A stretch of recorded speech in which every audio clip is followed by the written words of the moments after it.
విశాఖలో అర్ధరాత్రి దొంగలు రెచ్చిపోయారు. మద్దిలపాలెం చైతన్య నగర్లో పోలీసులమంటూ ఇంట్లోకి ప్రవేశించిన నలుగురు దుండగులు నానా బీభత్సం సృష్టించారు. కుటుంబ సభ్యులను తాళతో కట్టేసి కత్తులతో బెదిరించి ఇంటిని దోచుకెళ్లారు. బీరువాలో ఉన్న 50 తులాల బంగారం, 51,000 తీసుకుని పరారయ్యారు. దుండగులు దాదాపు గంటపాటు దోపిడీ చేసిన ఇంట్లోనే ఉన్నారు. ఇంటిపైన చుట్టుపక్కల ఉన్న వారి వివరాలను తెలుసుకుని వెళ్లిపోయారు. చోరీ షాక్ నుంచి తేరుకున్న బాధితులు పోలీసులకు సమాచారం అందించారు. రంగంలోకి దిగిన పోలీసులు కేసు నమోదు చేసుకుని విచారిస్తున్నారు.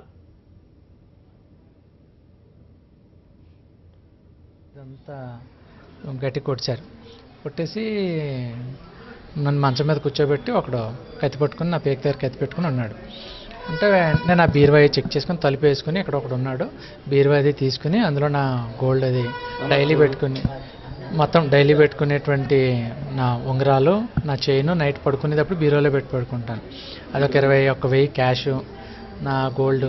తర్వాత తీసుకున్న తర్వాత నా బీరువా అంతా చెక్ చేసుకుని మా మదర్ దగ్గరికి వచ్చి మదర్ని అడిగాడు. మదర్ని అడిగి మదర్ సమాధానం చెప్పబోయేటప్పుడు మదర్ని కొట్టి మదర్ దగ్గర ఇది చేసుకుని చెప్తావా చంపేయమంటావా అంటే మా మదర్ బీరువా తాళం ఇచ్చారు. బీరువా తాళం ఇస్తే బీరువా తాళం ఎక్కడ ఉందని అడిగితే బీరువా తాళం ఇచ్చారు. బీరువా తీసుకుని మా మదరే గొలుసులు, మా మదరే గాజులు, గొలుసులు, ఇంట్లో వెండి వస్తువులు, గిఫ్ట్లు వచ్చిన వెండి వస్తువులు మొత్తం అన్నీ తీసుకుని దగ్గర సుమారు గంట సేపు ఉన్నారండి. పక్కింటి తాళాలు అడిగారు, కిందింటి వాళ్ళు అడిగారు, పైన ఎవరు ఉంటారు ఏంటి అడిగారు, నీకు బ్యాంకులో డబ్బులు ఎంత ఉన్నాయని అడిగారు.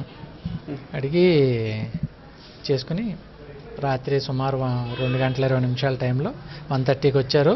2 గంటల 20 నిమిషాలు వరకు ఉండి 2:20కి వెళ్ళిపోయారు. ఇన్ఫర్మేషన్కి వచ్చాము, ఎందుకు తీయమని అడిగారండి. సరే పోలీసు ఇదిగా ఉంచు, ఇన్ఫర్మేషన్కి వచ్చా తీయకపోతే బాగుందని తీసాడండి. తీసిన కాడి తలుపు తీసేసి నన్ను ఎలా కట్టేసి శుభ్రంగా నోటికి ఇక్కడ కట్టేశారండి. కూడా నాకు దీనికి కట్టేశారు, కత్తి చూపించారండి నోరు ఎత్తొద్దని. పొడిగి నా దగ్గర కత్తులు ఉన్నాయి. మా అబ్బాయికి కట్టేశారండి. బాబు కట్టక నువ్వు నోరు ఎత్తావు నేను చంపేస్తానన్నారండి శేఖర్ని. ఎందుకు చంపుతావు బాబు, ఏం తప్పు చేశాడని ఆయన నోరు ఎత్తుకో, నువ్వు పుణ్యం చేసుకున్నావు కానీ బతికిపోయి చంపేద్దని అన్నారండి. నలుగురండి, ఇద్దరేమో మా ఇద్దరి దగ్గర ఉన్నారండి, ఇద్దరు ఇల్లు దోసేసుకున్నారండి. మరింత సమాచారం మా కరెస్పాండెంట్ వెంకట్ అందిస్తారు. వెంకట్ చెప్పండి, పోలీసులు అంటూ కూడా ఇంట్లోకి వచ్చి దొంగతనానికి పాల్పడినట్టు తెలుస్తుంది. దీనికి సంబంధించి అక్కడ ఉన్నటువంటి పోలీసు అధికారులు ఏమంటున్నారు? సిద్ధు, ఇది అత్యంత మదిలిపాలెంలోని అత్యంత రద్దీ ప్రాంతం, అలాగే నిఘా నేత్రాల మధ్య ఉన్న ఈ ప్రాంతంలో ఇలాంటి సంఘటన చోటు చేసుకోవడం చాలా స్థానికంగా కలకలం రేపుతుంది. అయితే దీన్ని చూసుకున్నట్లయితే ఈయన చంద్రశేఖర్ రాజు అనే ఈయన చిన్న రెస్టారెంట్ వ్యాపారం చేసుకుంటున్నాడు. అయితే అర్ధరాత్రి అదే 12 గంటల సమయంలో వ్యాపారం పూర్తి చేసుకుని ఇంటికి వచ్చాడు. తన తల్లితో పాటు పడుకునే సమయంలో నలుగురు పోలీస్ యూనిఫామ్ లో లోనికి ప్రవేశించి తలుపులు కొట్టడం చేశారు. అయితే వాళ్ళని గమనించిన చంద్రశేఖర్ రాజు కిటికీలో నుంచి మాట్లాడాడు.